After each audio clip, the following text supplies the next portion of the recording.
बिस्मिल्लाहिर्रहमानिर्रहीम। Green heart की तरफ से आप सबको अस्सलाम वालेकुम।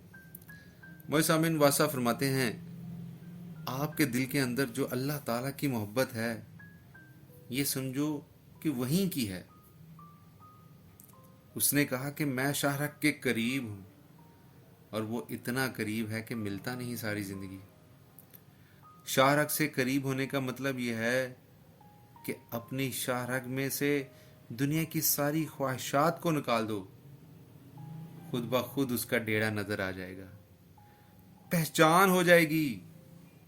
सुकून की बात दरअसल ये है कि सुकून की तलाश अल्लाह के फजल की तलाश है, और अल्लाह ही की तलाश है। इसका फार्मूला नहीं है। अगर आपको खर्च करके अल्लाह की राह मिलती है, तो अगर पैसे हैं तो उसकी राह में खर्च करो, सुकून मिल जाएगा। पैसे नहीं हैं तो पैसे वालों को माफ़ कर दो, उन्हें बुरा ना कहो। अगर आपके पास पैसे नहीं हैं, गरीबी है, तो फिर उनको बुरा क्यों कहते हो? अगर उनके पास ज़्यादा हैं तो उनकी आजमाइश पैसे में हो रही है, और तुम्हारी आजमाइश गरीबी में हो रही है। इसलिए वो बात जो आपके बस में नहीं है, उसमें दखल ना दो। जो बात बस में है, वहाँ अपनी जवाबदेही पूरी करो, सुकून मिल जाएगा। अगर दिल अल्लाह की याद से आबाद हो जाए तो वो दिल सुकून वाला है।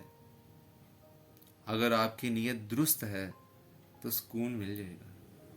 यहाँ ठहरने की बजाय निकलने की ख्वाहिश पैदा हो जाए तो सुकून मिल जाएगा।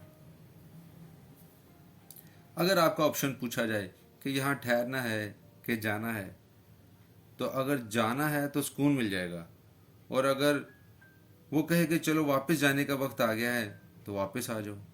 जो कहे कि हम यहीं ठहरेंगे तो सुकून नहीं मिलेगा उसको। मतलब ये कि अल्लाह से मिलने की तमन्ना की बजाय आपको यहाँ ठहरने की तमन्ना होगी।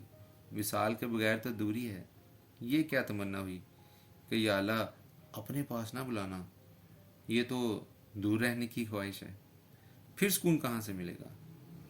ये अल्लाह के कुर्ब में मिलेगा, उसकी याद में मिलेगा, उसके फजल में मिलेगा, ख्वाहिशात के फैलाव को रोकने से मिलेगा।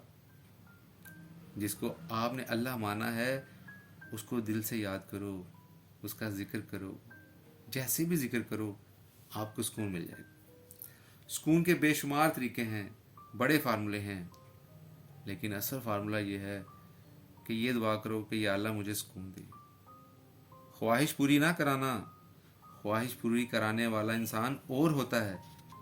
और ख्वाहिशात ऐसी चीज़ हैं कि एक पहाड़ी पर एक और पहाड़ी रख दी और फिर धड़ाम से सारी गिर जाएंगी। कोई ऐसा आदमी नहीं जिसकी ख्वाहिश का सफ़र रुका हो। पहले ये ख्वाहिश पूरी हो, फिर ये ख्वाहिश पूरी हो, फिर वो ख्वाहिश पूरी हो। गोया अल्लाह ताला को आपने ख्वाहिशात पूरी कराने में लगाया हुआ है। अल्लाह की मोहब्बत के लिए अगर थोड़ी देर के लिए आप ख्वाहिशात छोड़ दो, तो वो असल ख्वाहिश पैदा हो जाएगी जिससे तुम नेमतें मांग रहे हो। उससे तुम उसी को मांगो, नेमतें आपकी अपनी हो जाएंगी। जब मुनअम आपके साथ है। स्टोर से कोई चीज़ क्यों लेते हो? स्टोर की पर्ची ले लो, पक्की पक्की ले लो, और यहाँ से सिर्फ चंद चीज़ें ना उठाओ। दिल से ख्वाहिश का चोर निकाल दो कि मेरी दुनियावी ख्वाहिश पूरी हो जाए, एक और ख्वाहिश पूरी हो जाए, इसके बाद 2-3 ख्वाहिशें रह जाएंगी, फिर किस्सा ख़त्म, ज़िंदगी ख़त्म हो जाएगी। ज़िंदगी की ख्वाहिश जो है, इसे थोड़ी देर के लिए तर्क कर दो। जब मर ही जाना है तो यहाँ कुछ भी नहीं करना। मेरे बाद कैसे चलेगी ये दुनिया? तेरे आने से पहले कैसे चलती थी ये दुनिया? तेरे आने से पहले अखबारों में लिखा हुआ है, तारीखों में लिखा हुआ है, ये दुनिया करोड़ों सालों से चल रही है। पहले भी चल रही थी, तेरे बाद भी चलेगी, तेरे अब्बा जी के बाद भी चल गई, तेरे बाद भी चलेगी, पैगंबरों के बाद भी चल गई, वलियों के बाद भी चल गई दुनिया, वालदैन के बाद चल गई, तो क्या तेरे बाद नहीं चलेगी? اس لیے یہ دنیا چلتی رہے گی. بچوں کا کیا ہوگا؟ ہوتا ہی رہے گا، پالنے والا پالتا ہی رہے گا. آپ اپنی جان بچاؤ. اس طرح بھی سکون مل جائے گا آپ کو. سکون کی تمنا ہے تو ضد نکال دو، غصہ نکال دو. خواہش نہ ہو تو غیر اللہ کی خواہش شرک کے قریب لے جاتی ہے. اس لیے خواہش کو ترک کر دو، کیونکہ اس طرح پرستش ہو جاتی ہے. خواہش کے اندر یہ بڑی خوبی ہے کہ خواہش چلتے چلتے ایک قسم کا معبود بن جاتی ہے، اور یہ پوری کی پوری شرک کی کہانی بن جاتی ہے. میری خواہش یہ ہے کہ میں نے سیاست کرنی ہے. یہ پرائم منسٹر کس قابل ہے؟ ہم اس قابل ہیں. ہر آدمی سمجھتا ہے کہ میں اس قابل ہوں. تم کیا ہو؟ میں ہی ہوں. ہر آدمی کے دل میں یہ خیال ہے کہ صبح اٹھوں گا تو میرا نام ہوگا. تو جو چل رہا ہے وہ نظام چلنے دو. تم اپنے آپ کو دیکھو کہ تمہارا کیا حال ہے. خیال کیا ہے؟ نیکی کیا ہے؟ پیسے کی تمنا. پیسے کا خیال حد میں رکھو، اپنے قد میں رہو.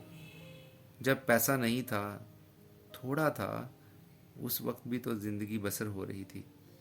اب زیادہ ہو گیا تو کون سا زندگی کا سرخاب کے پر لگے. مطلب یہ کہ پہلے آپ کے بزرگ ہوتے تھے، چچا ماموں سارے ہوتے تھے. کتنی رونق ہوتی تھی زندگی میں. آپ نے ان سب کو نکال دیا. باقی کیا رکھ لیے؟ پیسے. بچوں کو آپ کا دم حاصل ہے، اس لیے بچوں کے لیے دعا کرو. اللہ تعالیٰ ان پر اپنا فضل کرے. ان کے لیے رابطے نہ بناتے پھرو کہ یہ رابطہ ہو جائے. دکان میں نے لے لی ہے، ان کے لیے الاٹ کروا رہا ہوں. ان کے لیے ہزارہ کروڑہ دکانیں، شہر بڑے پڑے ہیں دکانداروں سے. وہ سارے تو مطمئن نہیں ہیں. اس لیے تو اگر سمجھتا ہے کہ کاروبار سے مطمئن ہو جائے گا تو کاروبار چلتے چلتے پھر یہ ان کے گھر تک پہنچ سکتا ہے. عام طور پر انسان تنہائی میں، اللہ کی یاد میں، خاص طور پر دوشیف میں، اور اپنے حقوق و فرائض ادا کرنے میں، اور پیسے کی محبت سے باز رہنے میں، یہاں ٹہرنے کی خواہش کو ذرا مدھم کرنے میں، لوگوں سے دھوکہ نہ کرنے میں، یعنی ان بڑی آسان باتوں کو اختیار کرنے سے سکون حاصل کر سکتا ہے. ایسی خواہش دریافت کر لو جو سب پر حاوی ہو، تو باقی خواہشیں اس پر نثار ہو جائیں گی. تو کوئی ایسی بھی خواہش دل میں رکھ لو کہ میری ایک خواہش ہے جس پر باقی خواہشات قربان. وہ خواہش دریافت ہو جائے تو اس کا پورا ہونا نہ ہونا دونوں ہی سکون کا باعث ہیں. جیسے میں نے کہا کہ دل میں شوق ہو تو حج کا شوق ہی حج ہے، اور اگر شوق نہ ہو تو 20 بار حج کر کے آؤ. وہ حج پہ گیا تو وہی تھا، اور وہ آیا تو ویسے ہی آیا. حج کرنے جیسے گیا ویسے آ گیا. اگر دل کے اندر حج نہ ہو تو انسان حج نہیں کر سکتا. مدعا یہ کہ آپ جس طرف بھی چلیں نیکی کی طرف چلیں. اللہ تعالیٰ آپ کو سکون دے اور سکون بانٹنے کی توفیق دے. اللہ نے